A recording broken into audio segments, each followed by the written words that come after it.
Students, I hope सब अच्छे होंगे, अपनी पढ़ाई कर रहे होंगे अच्छे से। तो आज का डिस्कशन है interaction energy of an electric dipole and uniform electric field. इसको सिंपल मैं हेडिंग दे दूं तो potential energy of a dipole भी कह सकता हूं। Potential energy of an electric dipole in uniform electric field, ऐसे भी आप बुक्स में देख पाएंगे। एक ही बात है।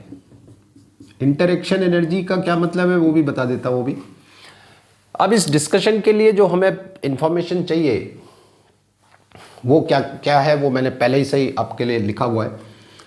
तो देखिए, अगर यूनिफॉर्म इलेक्ट्रिक फील्ड में ये दो पॉइंट्स हैं ए एंड बी, इस पॉइंट का पोटेंशियल अगर वी ए है और इस पॉइंट का पोटेंशियल वी बी है और ये डिस्टेंस अगर डी है इन दोनों का, तो फिर इस पोटेंशियल डिफरेंस यानी V A minus V B और इलेक्ट्रिक फील्ड में ये रिलेशन होता है V A minus V B equals to E D cos theta, जिसमें ये डी कॉस थीटा है।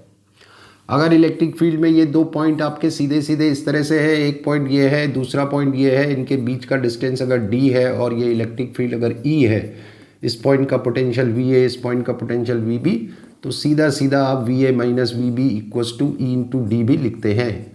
अब आपको याद होगा, अपने पिछले डिस्कशन में भी मैंने बताया था आपको, ये फॉर्मूला आपको बहुत इंपॉर्टेंट इंफॉर्मेशन देता है। वो क्या कह रहा है कि जहां पोटेंशियल डिफरेंस होगा वहीं इलेक्ट्रिक फील्ड होगा, जहां पोटेंशियल डिफरेंस नहीं होगा वहां इलेक्ट्रिक फील्ड भी नहीं होगा। एक बात ध्यान से सुनिए, ये सभी सारी चीजें यहां काम आने वाली है। अगर ये समझ में आ गया तो फिर ये तो बहुत आसान है ये चीज। तो ये कह रहा है कि जहां पोटेंशियल डिफरेंस होगा वहीं इलेक्ट्रिक फील्ड मिलेगा आपको, जहां पोटेंशियल डिफरेंस नहीं है वहां इलेक्ट्रिक फील्ड नहीं होगा, ये बता रहा है। यहां आ जाइए, क्यू चार्ज है, ये इसका इलेक्ट्रिक फील्ड है। इस इलेक्ट्रिक फील्ड में एक पॉइंट है ए और इस पॉइंट का पोटेंशियल वी ए है। अब इस पॉइंट का पोटेंशियल वी ए है का मतलब क्या कि अगर इन्फिनिटी से यूनिट चार्ज को यहां तक लाता हूं, इस इलेक्ट्रिक फील्ड के अंदर इस पॉइंट तक अगर मैं यूनिट चार्ज को इन्फिनिटी से लाता हूं तो इतना वर्क होगा। यही इलेक्ट्रिक पोटेंशियल होता है। ऐसे डिफाइन करते हैं आप इलेक्ट्रिक पोटेंशियल को। If you remember the definition of electric potential, आप क्या कहते हैं कि work done in bringing unit positive charge from infinity to blah blah blah. तो इस पॉइंट पे पोटेंशियल वी ए है का मतलब यूनिट चार्ज को इन्फिनिटी से यहां तक लाऊंगा तो इतना वर्क होगा। तो अगर क्यू चार्ज को यहां तक लाऊंगा इन्फिनिटी से तो क्यू इंटू वी ए हो जाएगा। इसको ध्यान रखिए बस। और एक ये बात, इक्विपोटेंशियल सरफेस, नाम से ही पता चल रहा है। इक्वी मतलब इक्वल, पोटेंशियल तो खैर पोटेंशियल ही है। तो ऐसी सरफेस जिसके हर पॉइंट पर पोटेंशियल एक जैसा होता है उसको इक्विपोटेंशियल सरफेस कहते हैं। और आपने ये भी पढ़ा होगा आई होप कि इक्विपोटेंशियल सरफेस जो होती है वो हमेशा इलेक्ट्रिक लाइंस के परपेंडिकुलर होती है। इस बात को मैंने यहां पर समझाने की कोशिश की है और यहां पर ये भी काम आएगा आपके कि देख लीजिए, ये एक यूनिफॉर्म इलेक्ट्रिक फील्ड है। मान लो इस इलेक्ट्रिक फील्ड का कंपोनेंट 90 डिग्री में इस डायरेक्शन में अगर फाइंड करूं तो E cos 90 जीरो आएगा, यानी इस डायरेक्शन में इलेक्ट्रिक फील्ड नहीं है। तो इस फॉर्मूले के हिसाब से, क्योंकि इस डायरेक्शन में इलेक्ट्रिक फील्ड नहीं है, तो इस डायरेक्शन में अगर कोई भी दो पॉइंट ले लूं तो इनका पोटेंशियल डिफरेंस कितना आएगा? जीरो। क्योंकि इलेक्ट्रिक फील्ड नहीं है तो पोटेंशियल डिफरेंस भी नहीं है। यानी जो पोटेंशियल यहां होगा वही यहां होगा, वही यहां होगा। तो अगर एक जैसा पोटेंशियल यहां है तो ये इक्विपोटेंशियल सरफेस हो जाएगी इसके लिए, इस यूनिफॉर्म इलेक्ट्रिक फील्ड के लिए ये इक्विपोटेंशियल सरफेस हो जाएगी। ऐसे ये भी इक्विपोटेंशियल हो जाएगी, ऐसे ये भी इक्विपोटेंशियल हो जाएगी। वो अलग बात है कि इस इक्विपोटेंशियल सरफेस का पोटेंशियल कुछ और होगा, इस इक्विपोटेंशियल का कुछ और होगा, इसका कुछ और होगा। और ये भी मालूम है कि इलेक्ट्रिक फील्ड का direction from high potential to low potential होता है। तो डेफिनेटली यहाँ पोटेंशियल हाई होगा, यहाँ थोड़ा कम होगा, यहाँ थोड़ा और कम होगा, लेकिन इन सारे सरफेसेस पे जो भी पोटेंशियल होगा एक जैसा होगा। अगर मैं कहूँ कि यहाँ पे पोटेंशियल V1 है तो पूरी सरफेस पे V1 है, यहाँ पर अगर V है तो पूरी सरफेस पे V है, यहाँ अगर V2 है तो पूरी सरफेस पे V2 है। वो अलग बात है कि V1 ज़्यादा है, V थोड़ा कम है, V2 थोड़ा और कम है, क्योंकि जैसे मैंने बताया कि इलेक्ट्रिक फील्ड का direction high potential to low potential होता है। इतनी इंफॉर्मेशन अगर आपके पास है तो फिर ये काम आप बहुत आसानी से कर सकते हैं। सो दिस, ये एक रिमाइंडर था आपके लिए। तो देखिए क्या करना है।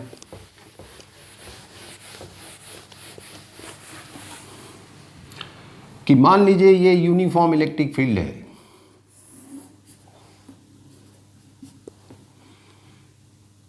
और इस यूनिफॉर्म इलेक्ट्रिक फील्ड में एक डाइपोल यहां रखा है, और ये डेफिनेटली एक कोई इक्विपोटेंशियल सरफेस होगी। इस इक्विपोटेंशियल सरफेस पे पोटेंशियल मान लीजिए V है, ये डाइपोल का पॉजिटिव चार्ज, ये डाइपोल का नेगेटिव चार्ज। इलेक्ट्रिक फील्ड के परपेंडिकुलर सरफेस है तो इक्विपोटेंशियल ही होगी। तो मान लीजिए इस पे पोटेंशियल कितना है V, तो इसके हर पॉइंट पे पोटेंशियल V है तो यहां भी V होगा। इसका मतलब अगर यूनिट चार्ज को इन्फिनिटी से यहां तक लाऊं तो कितना वर्क होगा V। तो अगर इन्फिनिटी से Q चार्ज को यहां मैं लाया हूं मान लो, तो कितना वर्क होगा, प्लस QV। इसी तरह से इस पॉइंट पे भी पोटेंशियल V है, क्योंकि इक्वी पोटेंशियल है तो यहां भी V होगा। तो यूनिट चार्ज को इन्फिनिटी से यहां तक लाऊं तो इतना वर्क होगा, माइनस Q को लाऊंगा तो कितना होगा, माइनस QV।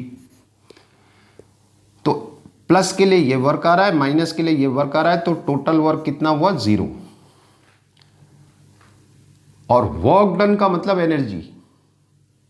तो इस अलाइनमेंट पे अगर ये इसके डाइपोल मोमेंट का डायरेक्शन है और ये आपके इलेक्ट्रिक फील्ड का डायरेक्शन है, तो इस अलाइनमेंट पे यानी 90 डिग्री के अलाइनमेंट पे डाइपोल की पोटेंशियल एनर्जी जो आएगी वो 0 आएगी, क्योंकि वर्क 0 हो रहा है।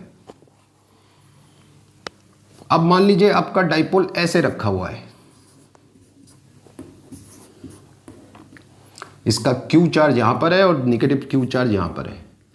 एक पोटेंशियल इक्वी पोटेंशियल सरफेस यहां पर है और एक इक्वी पोटेंशियल सरफेस यहां पर है। इस इक्वी पोटेंशियल सरफेस का पोटेंशियल मान लीजिए V1 है और इस इक्वी पोटेंशियल सरफेस का पोटेंशियल मान लीजिए V2 है। तो यहां हर जगह पोटेंशियल V1 है और यहां हर जगह पोटेंशियल V2 है, और ये फिर से बात पक्की है कि V1 की वैल्यू V2 से ज़्यादा होगी, क्योंकि इलेक्ट्रिक फील्ड का डायरेक्शन अभी मैंने बताया था high potential to low potential होता है। तो ये पोटेंशियल ज़्यादा होगा, वो कम है। अब मैं फिर वही कंसेप्ट यूज करूं अगर कि Q चार्ज को इन्फिनिटी से यहां तक लाऊंगा तो वर्क कितना हुआ होगा, इतना। जैसे यहां कितना हुआ था, Q इंटू वी, तो यहां कितना हुआ होगा, Q इंटू V2। इसी तरह से इन्फिनिटी से निगेटिव Q चार्ज को यहां लाऊंगा तो कितना वर्क हुआ होगा, माइनस Q इंटू V1, क्योंकि यहां पोटेंशियल कितना है, V1। तो टोटल वर्क कितना हुआ होगा, टोटल वर्क हुआ होगा Q into V2 minus Q into V1। ये नेगेटिव साइन आया है इसलिए माइनस आ रहा है, अदरवाइज तो आप वर्क को ऐड ही करोगे। सो this is coming out Q into V2 minus V1। अब V2 माइनस V1 फाइंड करने के लिए मैं वही फॉर्मूला लगा देता हूं, VA minus VB equals to ED cos theta. अभी मैंने बताया था, आप देख सकते हैं। अब डाइपोल की लेंथ कितनी लेते हैं आप, 2L, और ये एंगल आपका कितना है, थीटा। मान लीजिए इलेक्ट्रिक फील्ड से थीटा एंगल पे डाइपोल रखा है। तो इस ट्राइंगल को अगर आप ध्यान से देखें तो ये वाला जो डिस्टेंस आएगा ये 2L कॉस थीटा आएगा। इजीली आप फाइंड कर सकते हैं, cos theta base upon hypotenuse. तो ये डिस्टेंस कितना आ रहा है, 2L कॉस थीटा। तो यूजिंग दिस फॉर्मूला मैं इसको लिख सकता हूँ Q into 2L cos theta. E भी आएगा, E into 2L cos theta. अब Q इंटू 2L क्या होता है, P डाइपोल मोमेंट, तो ये आ गया PE कॉस थीटा। अब एक आखिरी बात, आप V2 माइनस V1 कर रहे हैं और ये भी कह रहे हैं कि V1 की वैल्यू V2 से ज़्यादा है, यानी ये ज़्यादा है ये कम है, तो डेफिनेटली ये माइनस में आएगा। और यही डाइपोल की पोटेंशियल एनर्जी का फॉर्मूला है, ये इसकी पोटेंशियल एनर्जी है, माइनस PE कॉस थीटा। इस फॉर्मूले में अगर थीटा की वैल्यू 0 डिग्री ले लूं तो पोटेंशियल एनर्जी माइनस PE आएगी मिनिमम। यानी अगर इलेक्ट्रिक फील्ड के अंदर डाइपोल आपका इस अलाइनमेंट में रखा हुआ है, इलेक्ट्रिक फील्ड के पैरेलल रखा हुआ है, थीटा इक्वल्स टू 0 डिग्री का अलाइनमेंट है, तो इसकी पोटेंशियल एनर्जी मिनिमम है। और क्योंकि इस अलाइनमेंट में पोटेंशियल एनर्जी मिनिमम है तो ये स्टेबल इक्विलिब्रियम है। पहले डिस्कशन हो चुका है इक्विलिब्रियम का, आप पहले वाले वीडियोस देख सकते हैं। क्योंकि बात हो रही है यहाँ पे पोटेंशियल एनर्जी की, इसलिए ये रिपीट हो जा रहा है। इसी तरह से अगर थीटा की वैल्यू 180 डिग्री ले लूँ तो यही एनर्जी आपकी प्लस में आएगी पीई, क्योंकि कॉस 180 डिग्री की वैल्यू -1 होती है तो माइनस माइनस प्लस हो जाएगा, और ये इसकी मैक्सिमम पोटेंशियल एनर्जी है। यानी इलेक्ट्रिक फील्ड के अंदर अगर डाइपोल आपका इस अलाइनमेंट पे रखा है, इलेक्ट्रिक फील्ड के एंटी पैरेलल रखा हुआ है तो इसकी पोटेंशियल एनर्जी कितनी आ रही है? मैक्सिमम। तो ये अनस्टेबल इक्विलिब्रियम होता है इसका। अब इक्विलिब्रियम क्या होता है ये पहले वीडियो में आप देख लीजिएगा, वहां पे आपको समझ में आ जाएगा, प्लेलिस्ट में मिल जाएगा आपको वीडियो। ये है राइट। पिछले वीडियो में मैंने आपको बताया था कि जो आपने वर्क का फॉर्मूला डिराइव किया था, ये W = PE cos θ1 - cos θ2, ये फॉर्मूला आपने डिराइव किया था। यहां से भी आप इसको डिराइव कर सकते हैं। इसमें अगर मैं θ1 को 90 डिग्री ले लूं, अब आप कहेंगे साहब आपने 90 क्यों लिया? क्योंकि यहां पे पोटेंशियल एनर्जी 0 है, तो θ1 90 ले लूं और θ2 को मैं थीटा ले लूं तो, और ये वैल्यू इसमें रिप्लेस करूं तो ये वर्क आपका -PE cos θ आएगा, क्योंकि cos 90 हो जाएगा 0 और ये हो जाएगा थीटा, ये तो ये फिर से वही फॉर्मूला आपके पास आ गया। अब आप देखो कि ये सिचुएशन और ये सिचुएशन एक जैसी है, प्लस माइनस का बात समझा रहा हूं कि ये अर्थ सरफेस है। अर्थ सरफेस पे आप पोटेंशियल एनर्जी यानी ग्रेविटेशनल पोटेंशियल एनर्जी को 0 एज्यूम करते हैं, होती नहीं है, एज्यूम करते हैं एज ए रेफरेंस लेवल। आपके लिए आसान होता है, because we all are on the earth surface, तो हमारे लिए आसान होता है अर्थ सरफेस के ऊपर, अर्थ सरफेस के नीचे। तो इस सरफेस पे आप पोटेंशियल एनर्जी कितनी लेते हैं? 0। यहां से बॉडी अगर ऊपर जाती है तो पोटेंशियल एनर्जी में गेन होता है, और यहां से नीचे अगर बॉडी जाती है तो पोटेंशियल एनर्जी में लॉस होता है, और यहां पे 0। बिल्कुल यही सिचुएशन यहां भी है। इस अलाइनमेंट पे 0 है पोटेंशियल एनर्जी। डाइपोल अगर इधर जाएगा, if you look at this formula, U = -PE cos θ, ये तो 90 से इधर डाइपोल जाएगा तो खुद जाएगा, क्योंकि इलेक्ट्रिक फील्ड का, मैं इस डायग्राम को थोड़ा हटा देता हूं क्योंकि बहुत कंजेस्टेड हो गया। तो देखिए ये यूनिफॉर्म इलेक्ट्रिक फील्ड है, ये आपका डाइपोल रखा है। इस अलाइनमेंट पे आप कह रहे हैं पोटेंशियल एनर्जी डाइपोल की 0 है, और यहां पे इस पे टर्क लग रहा होगा ऐसे। कौन सा टर्क? इलेक्ट्रिक फील्ड वाला टर्क, जो इसको रोटेट कर रहा होगा इस डायरेक्शन में, इलेक्ट्रिक फील्ड के पैरेलल लाने की कोशिश कर रहा होगा। तो इस डायरेक्शन में तो डाइपोल खुद ही आ जाएगा, आपको लाने की जरूरत नहीं है। यानी जब इधर जाएगा तो सिस्टम खुद वर्क करेगा, पोटेंशियल एनर्जी लूज कर रहा होगा, और इस अलाइनमेंट में आते आते मिनिमम हो जाएगी, जो अभी मैंने बताया।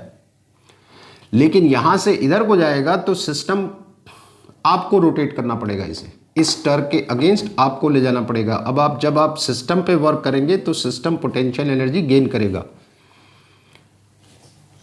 तो इधर को पोटेंशियल एनर्जी गेन करेगा, प्लस में आएगी, और इधर को पोटेंशियल एनर्जी लूज करेगा, माइनस में आएगी, और यहां पर कितनी आएगी? 0। ये ध्यान रखिएगा।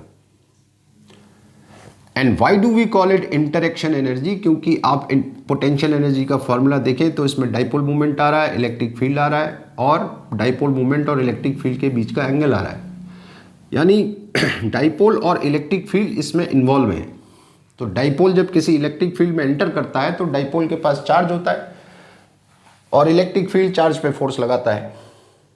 So this force basically is the interaction between dipole and electric field. तो इसी फोर्स की वजह से वर्क होता है, इसी वर्क की वजह से एनर्जी आती है, तो इसलिए आप इसको इंटरेक्शन एनर्जी भी कहते हैं between the dipole and the electric field, और पोटेंशियल एनर्जी भी कहते हैं, इलेक्ट्रिक पोटेंशियल एनर्जी। एक मैकेनिकल पोटेंशियल एनर्जी क्लास 11 में पढ़ते थे आप, mgh। इस पूरे डिस्कशन में मास का कोई इन्वॉल्वमेंट नहीं है। हालांकि हम ये जानते हैं, हम हमेशा क्या कहते हैं? Charge, particle. फिजिक्स में पार्टिकल का क्या मतलब होता है? मास। तो डाइपोल होगा तो मास भी होगा उसके पास। अब वाटर मॉलिक्यूल ले लीजिए आप, तो वाटर मॉलिक्यूल एक डाइपोल होता है, लेकिन वाटर मॉलिक्यूल के पास मास भी होता है। यहां पर मास वाली जो पोटेंशियल एनर्जी है, यानी जो मैकेनिकल पोटेंशियल एनर्जी है, उसकी बात नहीं हो रही है। इलेक्ट्रिक पोटेंशियल एनर्जी यानी चार्ज की वजह से जो हो रहा है उसकी बात हो रही है। So this is the expression for electric potential energy of the dipole या interaction energy of the dipole in electric field, right? So this is all for today's discussion. We'll meet in the next video. Thank you.